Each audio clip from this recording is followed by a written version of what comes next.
ನಮಸ್ತೆ ಮಕ್ಕಳೇ, ಈ ದಿನದ ಶಾಲಾ ಕ್ಯಾಲೆಂಡರ್ ವಿಷಯಕ್ಕೆ ಸಂಬಂಧಪಟ್ಟ ಹಾಗೆ ಇರ್ತಕ್ಕಂಥ ವಿಷಯ ಶಾಲೆಯನ್ನು ಸುತ್ತೋಣ, ಶಿಕ್ಷಕರನ್ನು ಸ್ಮರಿಸೋಣ. ಹೇಳಿ.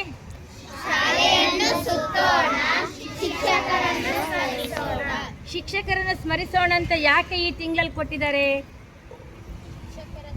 ಹೇಳಿ ಜೊರೆಗೆ. ಶಿಕ್ಷಕರ ದಿನಾಚರಣೆ ಯಾವ ತಾರೀಕಿನಂದು ಮಾಡ್ತೀವಿ? ಶಿಕ್ಷಕರ ದಿನಾಚರಣೆಯನ್ನ ಸೆಪ್ಟೆಂಬರ್ 5. ಅದು ಯಾರ ಜನ್ಮದಿನ? ಹೇಳಿ ಜೊರೆಗೆ. ರಾಧಾಕೃಷ್ಣನ್. ರಾಧಾಕೃಷ್ಣನ್ ಯಾರು ಹೇಳಿ? ಅವರು ಒಬ್ಬ ಶಿಕ್ಷಕರು ಆಗಿರೋದ್ರಿಂದ ನಾವು ಸೆಪ್ಟೆಂಬರ್ 5ನೇ ತಾರೀಕನ್ನು ಶಿಕ್ಷಕರ ದಿನಾಚರಣೆ ಅಂತ ಆಚರಿಸ್ತೀವಿ ಮಕ್ಕಳೇ. ಈ ವಾರದ ಥೀಮ್ ಏನಂದರೆ ಶಿಕ್ಷಕರನ್ನು ಸ್ಮರಿಸೋಣ. ಹಾಗಾದರೆ ಶಿಕ್ಷಕರನ್ನು ಹೇಗೆ ಸ್ಮರಿಸುವುದು? ಸ್ಮರಿಸುವುದು ಅಂದ್ರೇನು?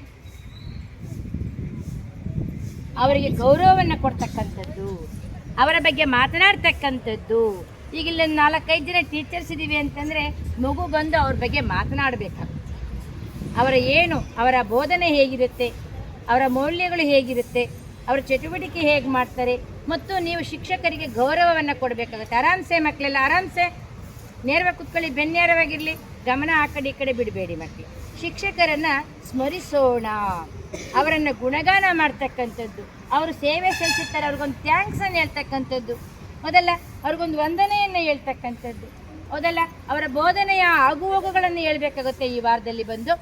ಮತ್ತು ಇನ್ನೂ ಏನೇ ಅಂದರೆ ಈ ವಾರದ ಥೀಮು ಶಾಲೆಯ ಬುನಾದಿ. ಶಾಲೆ ಹೇಗೆ ಪ್ರಾರಂಭ ಆಯಿತು, ಮೊದಲೆಷ್ಟು ಕೊಠಡಿಗಳಿದ್ವು, ಈಗೆಷ್ಟಿದ್ದಾವೆ, ಶಾಲೆಯ ಒಂದು ಚೌಕಟ್ಟು ಹೇಗಿದೆ, ಅದರ ಒಂದು ಆಸ್ತಿ ಹೇಗಿದೆ ಅಂತ ನಾವು ಪತ್ತೆ ಹಚ್ಚಬೇಕಾಗುತ್ತಂತೆ. ಹೋಗಿ ನಮ್ಮ ಶಾಲೆಯಲ್ಲಿ ಇರುತ್ತೆ, ಅದರ ಭೂದಾನದೆಲ್ಲ ಇರುತ್ತೆ.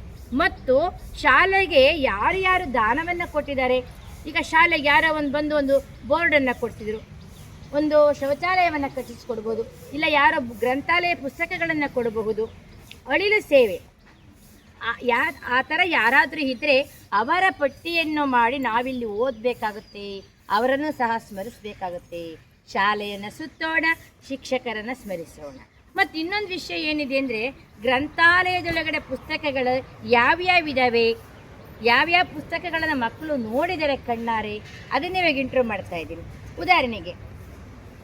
ಉದಾಹರಣೆಗೆ ಬಿಂದ್ಯ ನೀನಿದ್ದೇಳಿ, ಯಾವುದಾದ್ರೂ ಒಂದು ಪುಸ್ತಕದ ಹೆಸರು ಹೇಳಪ್ಪ, ಒಂದೇ ಹೇಳಬೇಕು, ಒಬ್ಬೊಬ್ರನ್ನೊಂದು ಜೋರಾಗಿ. ಅಲ್ಲಿ ಸ್ವಾಮಿ ವಿವೇಕಾನಂದ ಪುಸ್ತಕ ನಮ್ಮ ಗ್ರಂಥಾಲಯದಲ್ಲೇ ಇದೆ ಅಂದರೆ ಅವಳು ಓದಿದಾಳೆ ಅಂತ ಅರ್ಥ.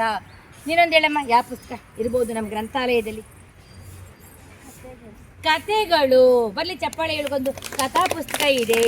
ನೀನೊಂದು ಹೇಳಮ್ಮ, ಅಲ್ಲಿ ಹೇಳು. ಸಾಲು ಮರದ ತಿಮ್ಮಕ್ಕನ ಬಗ್ಗೆ ಪುಸ್ತಕ ಇದೆ. ನೀನೊಂದು ಹೇಳಮ್ಮ, ಯಾವ ಪುಸ್ತಕ ಇರ್ಬೋದು ನಮ್ಮ ಗ್ರಂಥಾಲಯದಲ್ಲಿ? ಕುವೆಂಪುರವ್ರ ಬಗ್ಗೆ ನೀನು ಓದಿದೆಯಲ್ವ ಮಕ್ಕಳೇ? ನಾನು ಆಲ್ರೆಡಿ ಪುಸ್ತಕವನ್ನು ಹಂಚಿದ್ದೀನಿ, ಕುವೆಂಪು ಬಗ್ಗೆ ಪುಸ್ತಕವನ್ನು ಓದಿದ್ದಾಳೆ. ಮತ್ತು ಮನುಷ್ಯರೇ, ನೀನೊಂದು ಹೇಳು, ಯಾವ ಪುಸ್ತಕ ಓದಿದೆಯಾ ನೀನು? ನಾನು ಕೊಟ್ಟಿರ್ತಕ್ಕಂಥ ಪುಸ್ತಕದಲ್ಲಿ ಚರಿತ್ರೆಗಳು, ಇತಿಹಾಸದ ಚರಿತ್ರೆಗಳನ್ನು ನೀನು ಓದಿದೀಯಾ? ಖಂಡಿತ ಚಪ್ಪಳೆ ಬರಲಿ ಆ ಮಗುವಿಗೊಂದು. ನೀನು ಯಾರು ವಾಲಂಟಿಯರ್ಗೆ ಹೇಳ್ತೀರಾ? ನಾನು ಹೇಳ್ತೀನಿ ಮೇಡಮ್ ಅವರೇ ಅನ್ನೋರು. ಹೇಳಪ್ಪ, ನಿನ್ನ ಹೆಸರು? ಅಂಜಯ್. ಬಸವಣ್ಣನವರ ಜೀವನ ಚರಿತ್ರೆ ಓದಿದ್ದಾನೆ. ಇನ್ಯಾರು ಹೇಳಿ? ನೀವೇ ಹೇಳಿ. ನಾನು ಕತೆ ಪುಸ್ತಕ ಓದಿದ್ದೀನಿ ಗ್ರಂಥಾಲಯ. ಮಹಾಭಾರತ ಓದಿದ್ದೀಯಾ? ಇಲ್ಲಿ ಸಿಕ್ಕಿತ್ತ ನಿನಗೆ? ಪುಸ್ತಕ ಕೊಟ್ಟಿದ್ನಾ? ಚಪ್ಪಾಳೆ. ಹಾಗಾದರೆ ಮಹಾಭಾರತದ ಚಿಕ್ಕ ಪುಸ್ತಕ ಬಂದಿತ್ತು, ಕರೆಕ್ಟ್ ಇಷ್ಟೇ ಪುಸ್ತಕ ಬಿಟ್ಟಿದ್ರು, ಗ್ರಂಥಾಲಯದಲ್ಲಿ ಕೊಟ್ಟಿದ್ದೀನಿ. ಮತ್ತು ಯಾರ್ಯಾರಿಗೆ ಪುಸ್ತಕ ಬಂದಿದೆ ಮಕ್ಕಳೇ ನೀವೇ ಹೇಳಿ, ನಾನು ಯಾವ ಪುಸ್ತಕ ಓದಿದ್ದೀನಿ ಅಂತಕ್ಕಂಥದ್ದು. ಇನ್ನು 7ನೇ ತರಗತಿ ವಿದ್ಯಾರ್ಥಿಗಳಲ್ಲಿ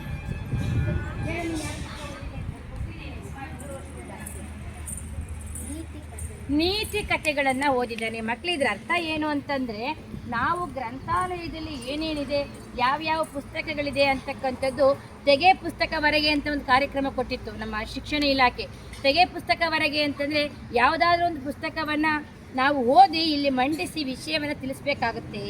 ಇದು ಶಾಲಾ ಚಟುವಟಿಕೆಯ ಒಂದು ಅತಿ ಮುಖ್ಯವಾದ ಚಟುವಟಿಕೆ ಅಂತ ನಾನಂತೂ ಭಾವಿಸ್ತೀನಿ. ಈಗ ನಾವು ನಾಳೆ ಏನು ಕಾರ್ಯಕ್ರಮ ಮಾಡ್ತೀವಿ ಅಂತಂದರೆ, ಇಲ್ಲಿ ನಿಂತ್ಕೊಂಡು ನೀವು ಒಂದು ಪುಸ್ತಕವನ್ನು ಪರಿಚಯ ಮಾಡಿಕೊಡ್ಬೇಕಾಗುತ್ತೆ. ಮತ್ತು ಗುರುವಾರದ ದಿವಸ ಶಿಕ್ಷಕರನ್ನು ಸ್ಮರಿಸಬೇಕಾಗುತ್ತೆ. ಶಿಕ್ಷಕರನ್ನು ಸ್ಮರಿಸುವ ಕಾರ್ಯಕ್ರಮ ಗುರುವಾರ ಇರುತ್ತೆ. ನೋಡೋಣ 4ನೇ ತಾರೀಕು ಯಾವಾರ ಬರುತ್ತೆ ನೋಡಿ, 4ನೇ ತಾರೀಕು ಇರುತ್ತೆ. ಮತ್ತು ಇನ್ನೇನಿರುತ್ತೆ, ಶಾಲೆಗೆ ದಾನವನ್ನು ಕೊಟ್ಟಿರ್ತಕ್ಕಂಥ ಚಟುವಟಿಕೆ ಒಂದು ದಿವಸ ಮಾಡ್ತೀವಿ. ಯಾರ್ಯಾರು ಏನೇನು ಕೊಟ್ಟಿದ್ದಾರೆ ಬರ್ಕೊಂಡು ಬಂದು ನಾವೇ ಹೇಳ್ತೀವಿ. ನೋಡೋಣ, ಪತ್ತೆ ಹಚ್ಚಿಬಿಟ್ಟು ಶಾಲೆ ಹುಟ್ಟಿದಾಗಿನಿಂದ ಇಲ್ಲೇವರೆಗೂ ಏನೇನು ಕೊಡುಗೆ ಕೊಟ್ಟಿದ್ದಾರೆ ಅನ್ನೋದನ್ನು ಲೀಸ್ಟ್ ಮಾಡಬೇಕಾಗುತ್ತೆ ಮಕ್ಕಳೇ. ಅನಂತರ ಶಾಲೆಯ ಮೂಲ ಆಸ್ತಿ ಏನಿದೆ ಅಂತಕ್ಕಂಥದ್ದನ್ನು ಪತ್ತೆ ಹಚ್ಚಬೇಕಾಗುತ್ತೆ.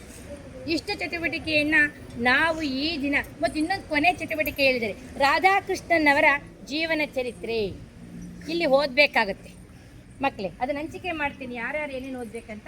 ರಾಧಾಕೃಷ್ಣನ್ ಯಾರು, ಎಲ್ಲಿ ಹುಟ್ಟಿದರು, ಅವರ ಜೀವನ ಚರಿತ್ರೆ ಏನು, ಶಿಕ್ಷಕ ವೃತ್ತಿ ಏನು, ಅವರ ರಾಷ್ಟ್ರಪತಿ ಹೇಗಾದರು, ಅತ್ಯಂತ ಉನ್ನತ ಹುದ್ದೆಯನ್ನು ಸ್ವೀಕರಿಸ್ತಾರೆ, ಅವರು ಉಪರಾಷ್ಟ್ರಪತಿ ಆಗ್ತಾರೆ ಮತ್ತು ರಾಷ್ಟ್ರಪತಿ ಆಗ್ತಾರೆ.